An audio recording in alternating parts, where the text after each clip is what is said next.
Quốc Bảo xin kính chào quý vị khán giả của đài truyền hình VOIVE. Thưa quý vị, trong chương trình phát hình tối ngày hôm nay thì chúng tôi được hân hạnh có sự hiện diện của ông giáo sắc viên quận hạt Santa Clara, đó là ông Dave Cortese.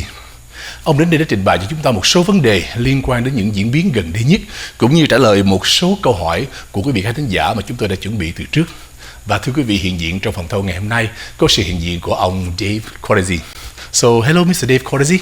Hi, thank you very much. I'm happy to be here. I'm going to take the mask off since we're 6 feet apart and we're distancing, and I can put it on again later as we move around in the studio. But thank you so much. I'm very happy to be here. I should say to the audience, Kính chào quý vị. I'm welcome to this segment that we're doing. Hopefully we're going to talk about some issues that are important to everyone. There's so many things going on out there currently.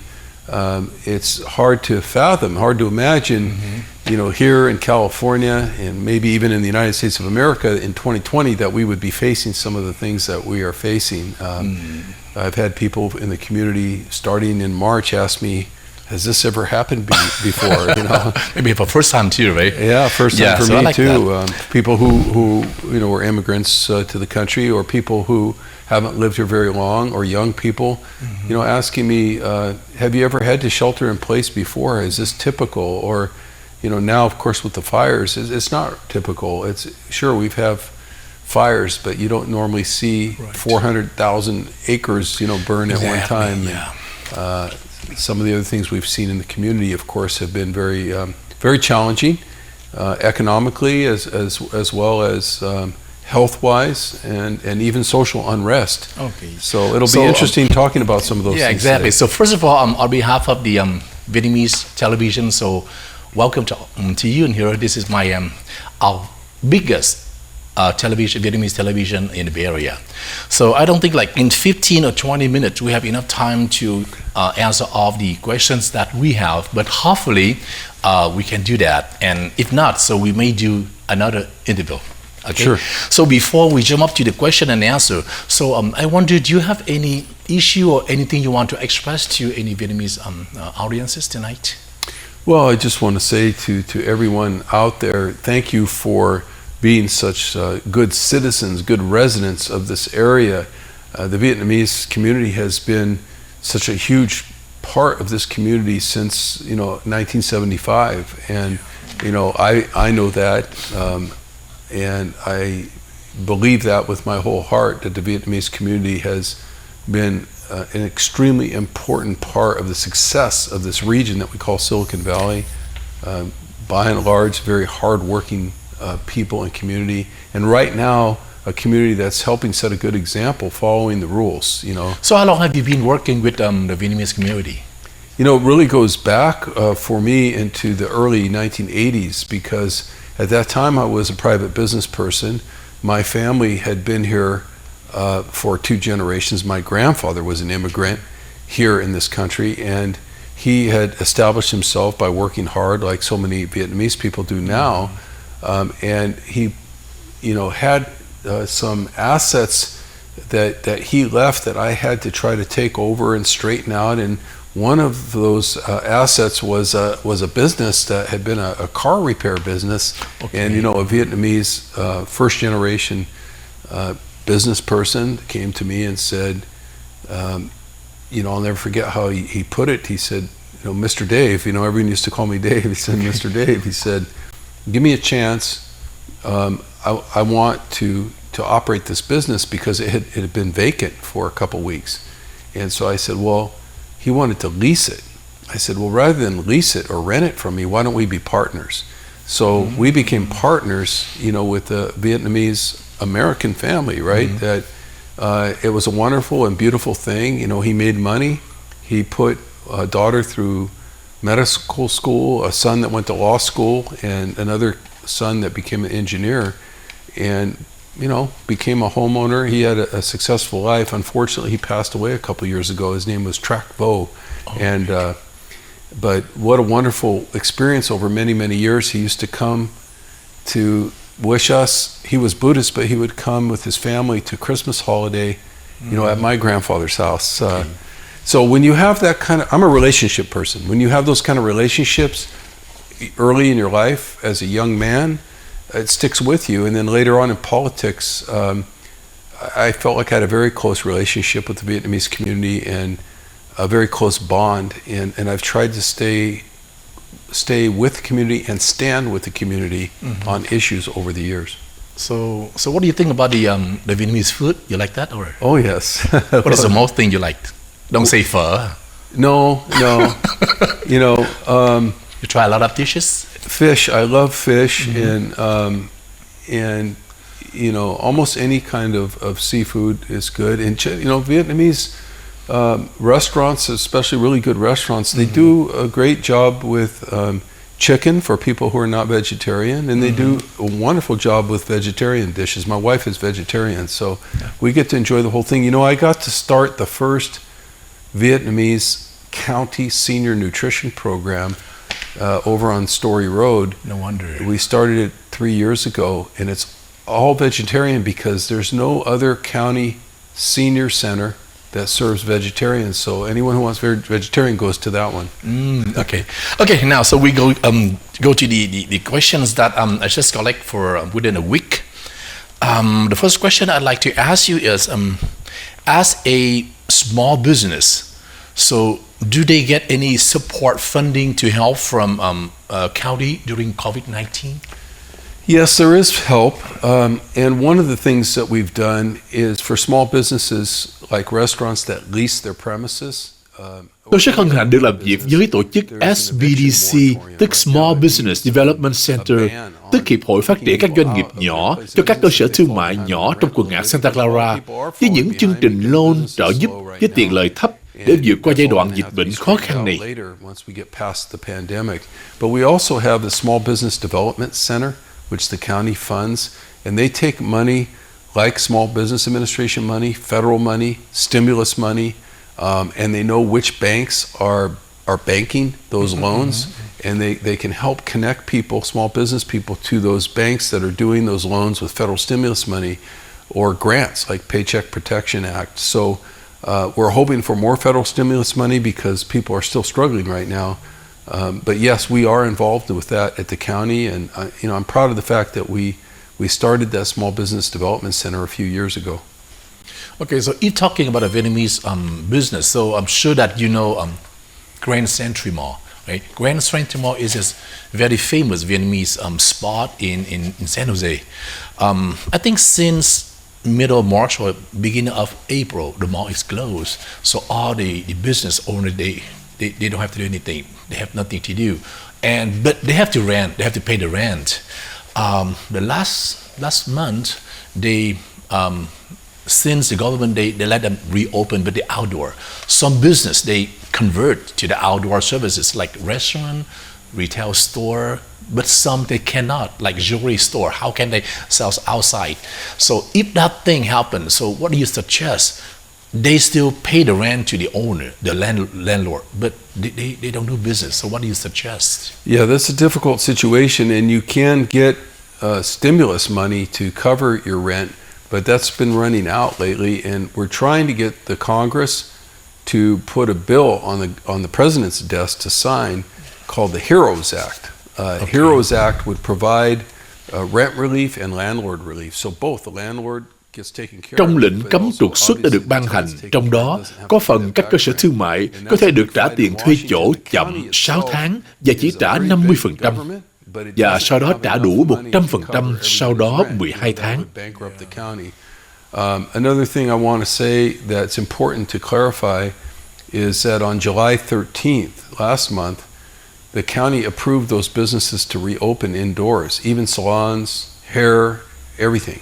Just 3 days, 4 days, huh? I know. And then the governor came along and he said, nope, shut down. Yeah, because you're on the watch list, because he was afraid that the hospitalizations are going up.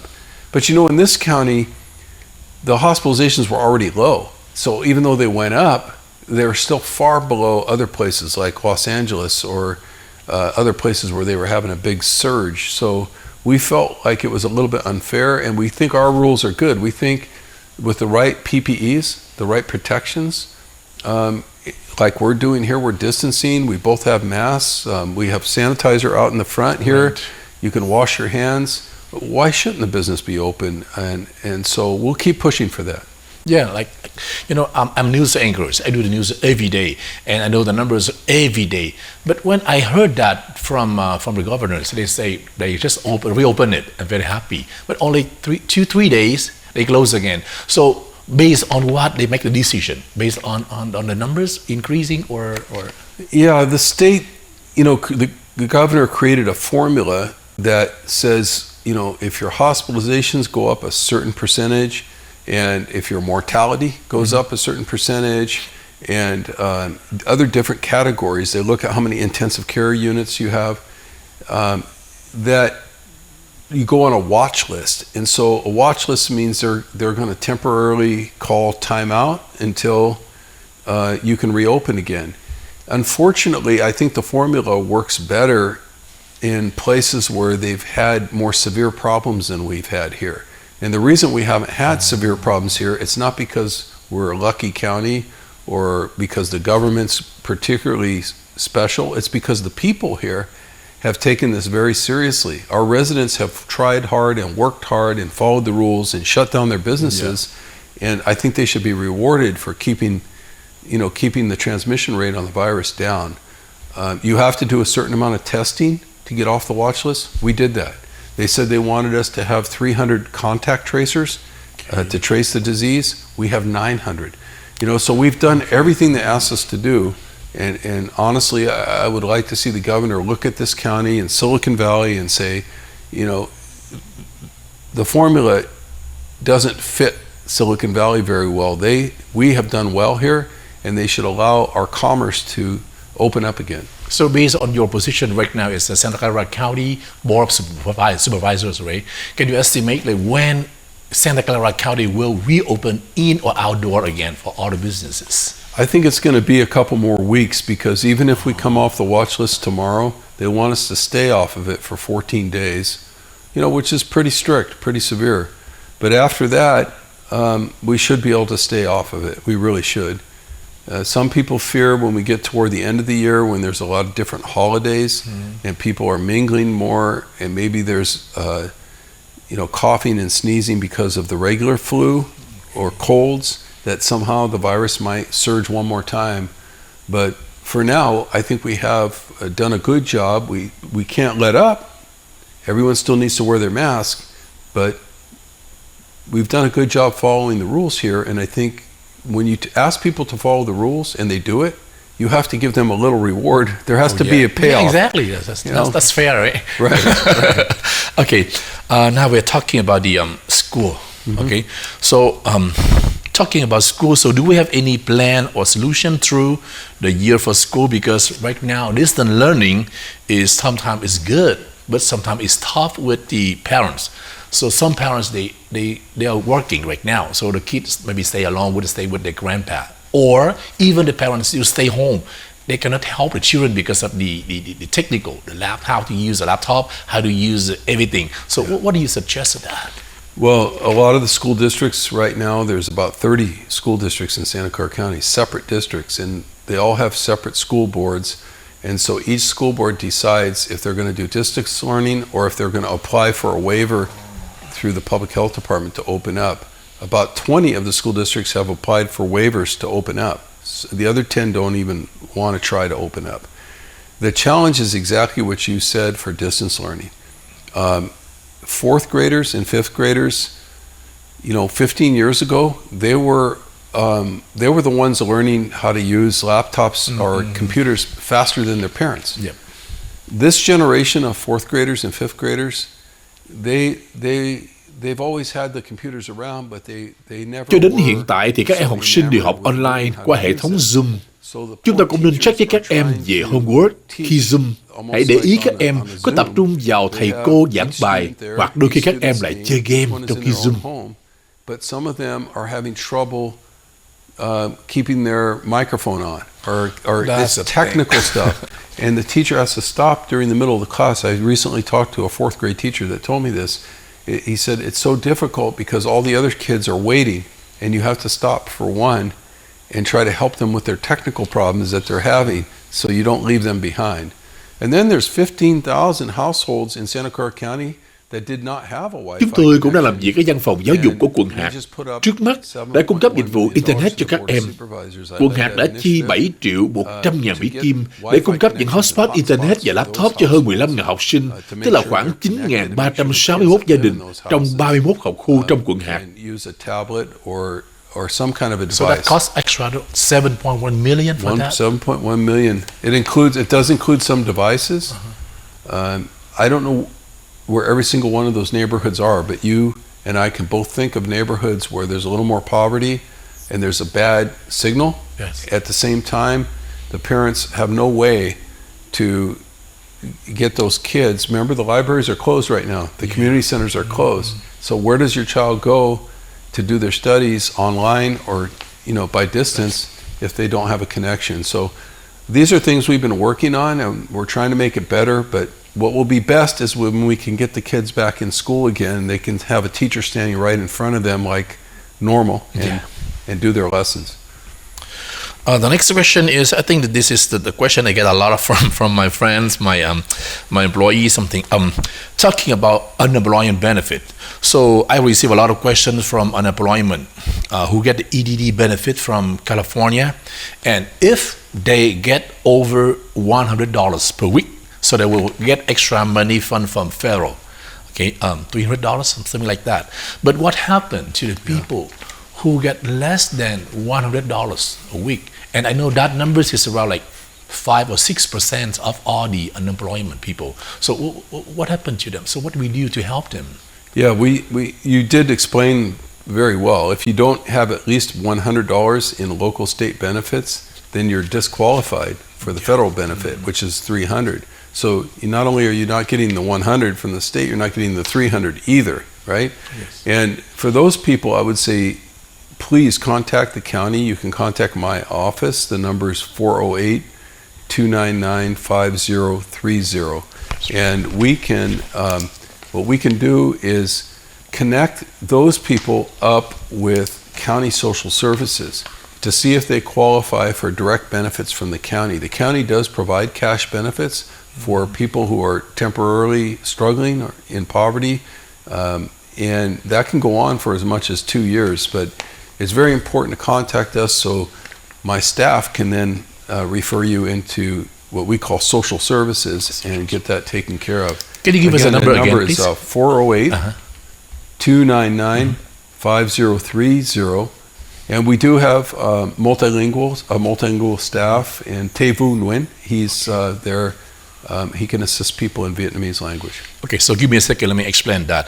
Kính thưa quý vị, có một câu hỏi mà chúng tôi tin rằng là quý vị có nhiều người rất là muốn hỏi mà chúng tôi phải chuyển thành Việt ngữ ngay bây giờ. Đó là câu hỏi Quốc Bảo đặt ra là hiện tại bây giờ thì có một số người thất nghiệp thì lãnh cái số tiền thất nghiệp từ tiểu bang và liên bang. Lúc trước thì chúng ta có 600 đồng tiền thất nghiệp từ liên bang, cho dù lãnh 1 đồng ở tiểu bang thì cũng được 600. Nhưng sau này thì hết tháng 7 thì cái khoản tiền 600 hết rồi, thì Tổng thống Donald Trump có ký một cái sắc lệnh mới là mỗi một người sẽ được trợ cấp thêm từ liên bang là khoảng 300, rồi tiểu bang matching như 100, nhưng với điều kiện là cái khoản tiền thất nghiệp của họ ở tiểu bang phải là trên 100 đồng một tuần thì quý vị mới nhận được cái khoản tiền thất nghiệp extra từ liên bang. Thì câu hỏi chúng tôi đặt ra là nếu như là chúng ta lãnh dưới 100 đồng một tuần, 99 đồng hoặc là 50 đồng một tuần thì quý vị có lãnh được cái tiền 300 extra từ liên bang hay không? Câu trả lời là không. Nhưng ông Dave Cortese có nói một cái giải pháp rằng là quý vị có thể gọi vào ở quận hạt Santa Clara ở số điện thoại là 408-299-5030. 408-299-5030 thì quý vị có thể gặp một số nhân viên Việt Nam có thể giúp chúng ta có một vài cái chương trình của county sẽ giúp quý vị một cái khoản nào đó hay là đã gia nhập một cái khoản nào đó để mà chúng ta sẽ qua trong cái khoảng thời gian này. Thì quý vị có thắc mắc quý vị có thể gọi thẳng county trong giờ làm việc, cái số là 408-299-5030 thưa quý vị nha. Okay, back to you. Well, talking about the homeless. Every day when I drive to my home, to my studio, I see a lot of homeless in the Center Road, in the Story Road. So what does the county do to help the homeless people during the pandemic? And you know, that group is very easily to get impact from the COVID-19. So what do we do to help them? Yeah, I agree with you. I think the homeless are very vulnerable to Chắc chắn là phải có, bởi vì đây là nhóm dễ bị ảnh hưởng nhất. Tôi đã yêu cầu thêm 2.000 giường trong shelters cho 12 đến 18 tháng tới đây. Sẽ thử nghiệm COVID-19 thường xuyên qua những phòng xét nghiệm lưu động, cung cấp thêm những phòng tắm, nhà vệ sinh và thùng rác lưu động. Because of sharing food or whatever they're doing, and they can contract the disease. So what the county has been doing is testing them a lot. We send mobile testing units out to the encampments. There's no sweeps going on right now. The city of San Jose is no longer sweeping the homeless encampments with police. So they stay put, which is probably good right now during COVID, so they're not moving around all over the place. The county will go test.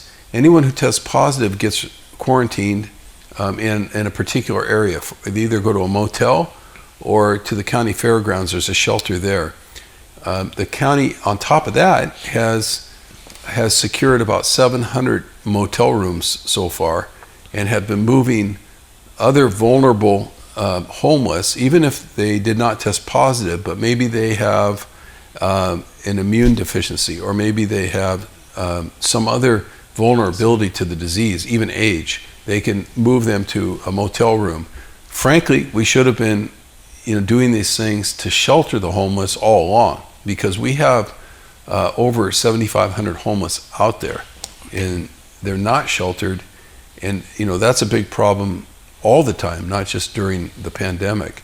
But we've learned during the pandemic that if the county is told by the Board of Supervisors, you must shelter these people, you must shelter them, they can move pretty fast, because just in the last 5 months they've sheltered over 700 extra on top of what was. So before that there was about 1,700 sheltered. So if you add 700 more, there's about 2,400 sheltered now this year.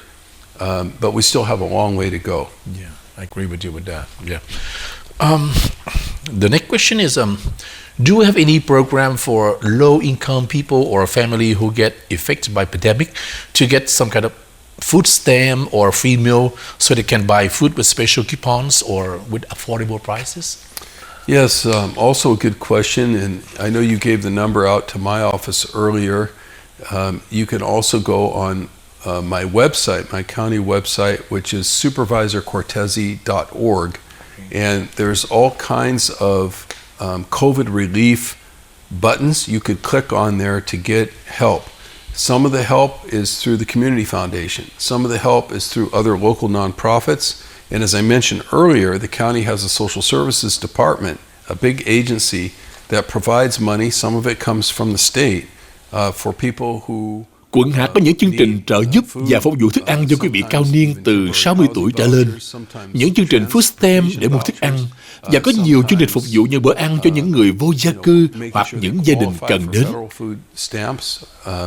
There's a number of things that can be helped with, including even some direct payment, and we even have a program called CalWorks, which will take somebody who lost their job under the pandemic, maybe a restaurant job or something like that, retrain them and replace them into a different job category and give them some assistance while they're in job training until they start getting their first paycheck again. So there's a lot of good programs at the county, more than people know. And it's important to either go to my website or call that number, 299-5030. Let my staff introduce you confidentially if you're someone in that situation. Don't be embarrassed. Just call and let my staff introduce you to the social services department and get some help. Okay.